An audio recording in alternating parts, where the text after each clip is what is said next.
ದೇವುಡು ಅವರು ಬರೆದದ್ದು, ದೇವುಡು ನರಸಿಂಹಸ್ವಾಮಿಯವರು ದೇವುಡು ಅವರು ಬರೆದ ಕೃತಿ ಇದೆಯಲ್ಲ, ಅದು ಮಯೂರ ಕೃತಿ ಅಕಸ್ಮಾತ್ ಸಿಕ್ಕಿ ಪಾರ್ವತಮ್ಮನವ್ರ ಕೈಗೆ ಅದನ್ನು ಓದಿ ಆಮೇಲೆ ಸಿನಿಮಾ ಮಾಡಿದರು. ಅಲ್ಲಿ ಕೆಲವು ಬದಲಾವಣೆಗಳು ಮಾಡಿಕೊಂಡ್ರು ನಿಜ, ಆದರೆ ಮಯೂರ ವರ್ಮ ಎನ್ನತಕ್ಕಂತಹ ಒಬ್ಬ ಚಾರಿತ್ರಿಕ ವ್ಯಕ್ತಿ ಇದಾನಲ್ಲ, ಅದನ್ನು ನಾವು ನೋಡೋಕ್ಕೆ ಸಾಧ್ಯ ಆಯಿತು ಸಾಹಿತ್ಯ ಕೃತಿಯಿಂದ.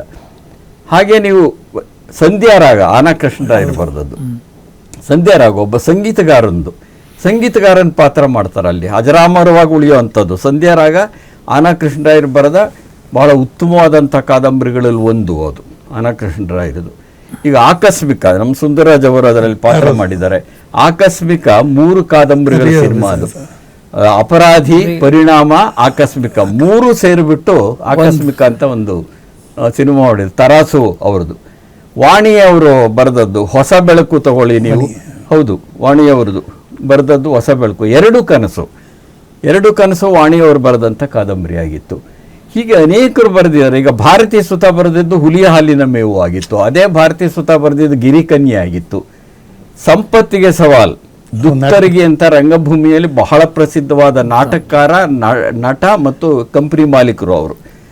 ಅದನ್ನು ಒಂದ್ಸರಿ ರಾಜ್ಕುಮಾರ್ ಅವರು ಸಂಪತ್ತಿಗೆ ಸವಾಲ್ ನಾಟಕ ನೋಡೋಕೆ ಹೋಗ್ತಾರೆ. ಅದು ನೋಡಿದ ಮೇಲೆ ಅದನ್ನು ಸಿನಿಮಾ ಮಾಡ್ತಾರೆ, ಸಂಪತ್ತಿಗೆ ಸವಾಲ್. ಸೊ ಹೀಗೆ ಒಂದಲ್ಲ ಸಾಹಿತ್ಯ. ಸಿಪಾಯಿ ರಾಮು ನುಗ್ಗೇಹಳ್ಳಿ ಪಂಕಜ ಅನ್ನೋರು ಬರೆದಿದ್ದು, ಹೌದೌದು ಸಿಪಾಯಿ ರಾಮು. ಹೀಗೆ ಅನೇಕ ಕೃತಿಗಳು, ಸಾಹಿತ್ಯ ಕೃತಿಗಳನ್ನು ಆಧರಿಸಿರೋದನ್ನು ನಾವು ನೋಡ್ತೇವೆ. ಇದರ ಮಧ್ಯೆನೇ ಕೆಲವು ಅವಘಡಗಳಾಗತ್ವೆ. ನಾವು ಯಾವಾಗಲೂ ಹೇಳುವಾಗ ಬೇರೆ ಬೇರೆ ಅವ್ರಿಗೆ ಏನು ತೊಂದರೆ ಆಯಿತು ಇತ್ಯಾದಿ ಪ್ರಸ್ತಾಪ ಮಾಡ್ತೀವಲ್ಲ, ರಾಜ್ಕುಮಾರ್ ಅವ್ರ ವಿಷಯದಲ್ಲೂ ಸಹ ನನಗೆ ಅಕಸ್ಮಾತ್ ನೆನಪಿಗೆ ಬರ್ತಿದೆ. 2 ಕನಸು ಇದೆಯಲ್ಲ, ಅದನ್ನು ಹನುಮಂತ ನಗರದಲ್ಲಿ ಶೂಟಿಂಗ್ ಮಾಡ್ತಿರುವಾಗ ಕೆಲವರು ಹಲ್ಲೆ ಮಾಡೋದಕ್ಕೆ ಬಂದಿದ್ದರು, ಅದನ್ನು ತಡೆಯಲಾಯಿತು. ಆಮೇಲೆ ವಜ್ರಮುನಿ ಅಂತವರೆಲ್ಲ ಅಣ್ಣವ್ರಿಗೆ ಗೊತ್ತಿಲ್ದಂಗೆನೆ ಅದನ್ನು ತಡೆದ್ರು ಅಂತಲೂ ಒಂದು ಸುದ್ದಿ ಇದೆ ಅದು. ಆದರೆ ನನಗೆ ಗೊತ್ತಿರಾಗೆ ಸಂಪತ್ತಿಗೆ ಸವಾಲ್ ಇದೆಯಲ್ಲ, ಅದು ಬಿಡುಗಡೆಯಾದಾಗ 3 ಟಾಕೀಸ್ಗಳಲ್ಲಿ ಅದರ ಪರದೆಯನ್ನು ಸುಟ್ಟಾಕಿದ್ರು ಕೆಲವರು. ಇದು ಬಹಳ ಪ್ರಚಾರಕ್ಕೆ ಬರಲಿಲ್ಲ. ಇವೆಲ್ಲ ಅನುಭವಿಸ್ಕೊಂಡು ಬೆಳೆದಿದ್ದಾರೆ. ರಾಜ್ಕುಮಾರ್ ಅಂದರೆ ಸುಮ್ಮನೆ ಆಗಿರೋ ರಾಜ್ಕುಮಾರ್ ಅಲ್ಲ, ಇವೆಲ್ಲ ಅನುಭವಿಸಿದ್ದಾರೆ. ಅಮರಶಿಲ್ಪಿ ಜಕ್ಕಣಾಚಾರ್ಯಗೆ ಯಾರು ಆಯ್ಕೆ ಆಗಿದ್ದು? ಮೊದಲು ರಾಜ್ಕುಮಾರ್ ಅವರೇ ಆಯ್ಕೆಯಾಗಿದ್ದು. ಆಯ್ಕೆಯಾದರು, ಮೇಕಪ್ ಮಾಡಿಸಿದ್ರು, ಬಣ್ಣ ಬಳಿದ್ರು, ಆಮೇಲೆ ಮನೆಗೆ ಕಳಿಸಿದ್ರು. ಅವೆಲ್ಲ ನಡೆದಿವೆ. ಅದು ಯಾಕೆ ನಡೀತು, ಯಾರಿಂದ ನಡೀತು, ಈಗ ಚರ್ಚೆ ಅಪ್ರಸ್ತುತ ಅದು. ಆದರೆ ಕನ್ನಡ ಚಿತ್ರರಂಗ ಒಂದು ಕುಟುಂಬದ ರೀತಿಯಲ್ಲಿರಬೇಕು ಅಂತ ಭಾವಿಸಿದಂಥವರು ಯಾರು? ರಾಜ್ಕುಮಾರ್. ಹಾಗೆ ಇದ್ದರು, ಎಲ್ಲರನ್ನೂ ಹಾಗೆ ನಡ್ಕೊಂಡು ಬಂದರು. ಅಂದರೆ ಈ ಕೃತಿಗಳನ್ನೆಲ್ಲ ಕುರಿತು ಮಾಡೋ ಸಂದರ್ಭದ ಒಳಗಡೆ ಸಾಹಿತ್ಯಕ್ಕೆ ಅವ್ರು ಕೊಟ್ಟದ್ದು, ಸಾಹಿತ್ಯ ಅವ್ರಿಗೆ ಕೊಟ್ಟದ್ದು. ನೀವು ಒಂದೇ ದೃಷ್ಟಿಯಿಂದ ಹೇಳೋಕ್ಕಾಗಲ್ಲ. ಸಾಹಿತ್ಯ ಅವ್ರಿಗೂ ಕೊಟ್ಟಿದೆ, ಅವರು ಸಾಹಿತ್ಯ ಕೃತಿಗಳನ್ನು ಆಧರಿಸಿದ ಸಿನಿಮಾಗಳನ್ನು ಮಾಡೋದ್ರ ಮುಖಾಂತರವಾಗಿ ಅವರು ಸಾಹಿತ್ಯ ಕೃತಿಗಳನ್ನು ಜನಕ್ಕೆ ತಲುಪಿಸಿದ್ದಾರೆ. ಇಲ್ಲಿ ನಿರ್ಮಾಪಕರು ಮತ್ತು ನಿರ್ದೇಶಕರನ್ನು ನಾವು ಜ್ಞಾಪಿಸ್ಕೊಳ್ಬೇಕು ಯಾವಾಗಲೂ. ನಿರ್ಮಾಪಕರು ಇಷ್ಟಪಟ್ಟರು. ಒಬ್ಬ ಸ್ಟಾರ್ ಆದಮೇಲೆ ಏನಾಗುತ್ತೆ ಅಂತಂದರೆ, ಸ್ಟಾರ್ಗಾಗಕ್ಕೆ ಮುಂಚೆ ಆಯ್ಕೆ ಇರೋದಿಲ್ಲ. ಸ್ಟಾರ್ ಆದಮೇಲೆ, ತಾರಾಮೌಲ್ಯ ಬಂದ ಮೇಲೆ ಅವ್ರು ಹೇಳಿದ ಕಥೆನೇ ಆಯ್ಕೆ ಮಾಡ್ಕೋತಾರೆ ಸಾಮಾನ್ಯವಾಗಿ. ಅಂಥ ಸಂದರ್ಭದಲ್ಲಿ ರಾಜ್ಕುಮಾರ್ ನಿಜವಾದ ಮೌಲ್ಯಯುತವಾದಂಥ ನಿರ್ಧಾರಗಳನ್ನು ತೆಗೆದುಕೊಂಡ್ರು ಅನ್ನೋದೇ ಇಲ್ಲಿ ಮುಖ್ಯ. ಯಾಕೆ ರಾಜ್ಕುಮಾರ್ ಅಂತೇವೆ? ನಿರ್ದೇಶಕರು ಮುಖ್ಯ, ಅದನ್ನು ನಿರ್ದೇಶನ ಮಾಡಿದವರು. ಹಣ ಹಾಕದ ನಿರ್ಮಾಪಕನೂ ಮುಖ್ಯ.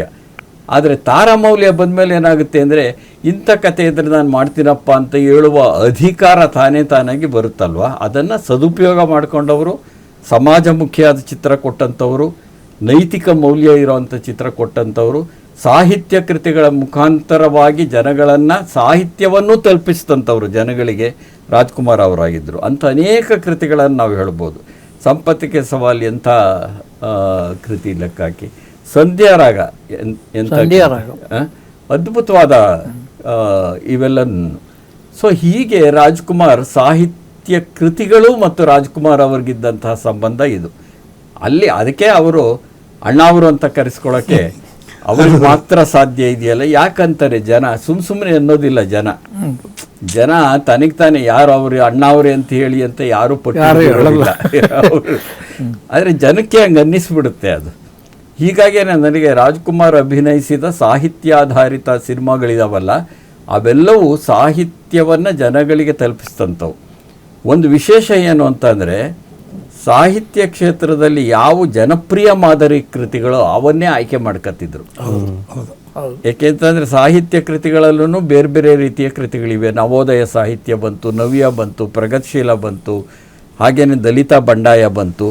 ಅಲ್ಲಿ ಜನಪ್ರಿಯ ಕೃತಿಗಳನ್ನು ಆಯ್ಕೆ ಮಾಡ್ಕೊಳ್ಳೋದ್ರ ಉದ್ದೇಶ ಏನಂದರೆ, ಈಗಾಗಲೇ ಜನಗಳಿಗೆ ಅದರ ಕತೆ ಒಂದು ಗೊತ್ತಾಗಿರುತ್ತೆ, ಮತ್ತು ಸಿನಿಮಾ ಇದೆಯಲ್ಲ, ವಿಶೇಷವಾಗಿ ಮುಖ್ಯವಾಹಿನಿ ಸಿನಿಮಾ ಇದೆಯಲ್ಲ, ಅದು ಜನಪ್ರಿಯ ಮಾದರಿಗಳನ್ನು, ಜನಪ್ರಿಯವಾದ ಅಭಿವ್ಯಕ್ತಿ ವಿಧಾನಗಳನ್ನು ಅನುಸರಿಸಿದ್ದು. ಅದು ಜನಕ್ಕೆ ತಲುಪಬೇಕು ಅನ್ನೋ ಕಾರಣಕ್ಕೆ ಅವರು ಆಯ್ಕೆ ಮಾಡಿಕೊಂಡಂಥ ಕೃತಿಗಳು ಬಹುಪಾಲು ಜನಪ್ರಿಯ ಮಾದರಿಯ ಕೃತಿಗಳೇ ಆಗಿದ್ವು ಅನ್ನೋದು ಸಹಜವಾಗಿತ್ತು ಅಂತ. ಇದು ಸಾಹಿತ್ಯ ಕೃತಿ ಮತ್ತು ರಾಜ್ಕುಮಾರ್ ಅವ್ರಿಗಿದ್ದಂಥ ಒಂದು ಸಂಬಂಧ ಇದು. ಅದ್ಭುತ, ಸುದೀರ್ಘವಾದ ಇನ್ಫಾರ್ಮೇಷನ್, ಅನುಭವ.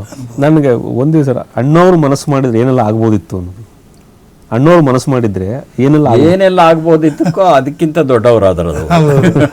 ಭೌತಿಕವಾಗಿ ಏನೆಲ್ಲ ಆಗ್ಬೋದು. ನಾವು ಈಗ ಮನಸ್ಸು ಮಾಡಿದ್ರೆ ಮುಖ್ಯಮಂತ್ರಿ ಆಗ್ಬೋದಿತ್ತು, ಇಲ್ಲ ಅಂತ ಅಲ್ಲ.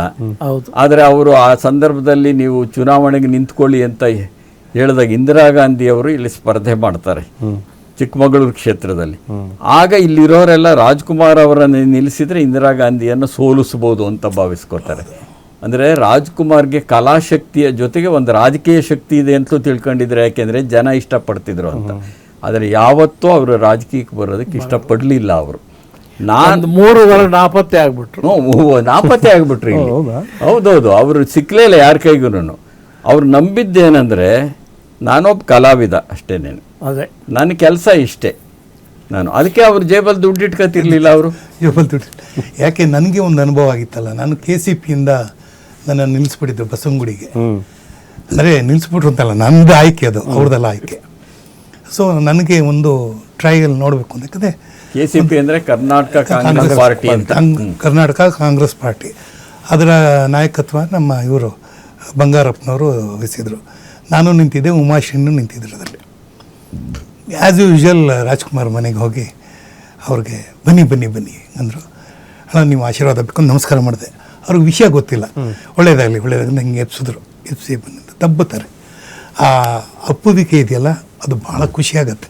ಅಂದರೆ ಅದರಲ್ಲಿ ಅಷ್ಟು ಒಂದು ಶಕ್ತಿ ಇರುತ್ತೆ. ನಾನು ಹೇಳಿದೆ, ಅಣ್ಣ ನಾನು ಈ ಥರ ಕಾಂಗ್ರೆಸ್ ಪಾರ್ಟಿ, ಕರ್ನಾಟಕ ಕಾಂಗ್ರೆಸ್ ಪಾರ್ಟಿಗೆ ನಿಂತ್ಕೊಂಡಿದ್ದೀನಿ, ನಿಮ್ಮ ಆಶೀರ್ವಾದ ಬೇಕು ಅಂದರು. ಕೆನ್ನೇನು ಹಿಂಗೆ ಸವ್ರು ಬೇಕಿತ್ತ ನಿಮಗೆ ಅಂದರು. ಹಿಂಗಂದ್ರಲ್ಲ, ಬೇಕಿತ್ತ ನಿಮಗೆ, ನಾವು ಕಲಾವಿದ್ರಲ್ವಾ, ನಾವೆಲ್ಲಿ ಸುಳ್ಳು ಹೇಳೋಕ್ಕಾಗತ್ತೆ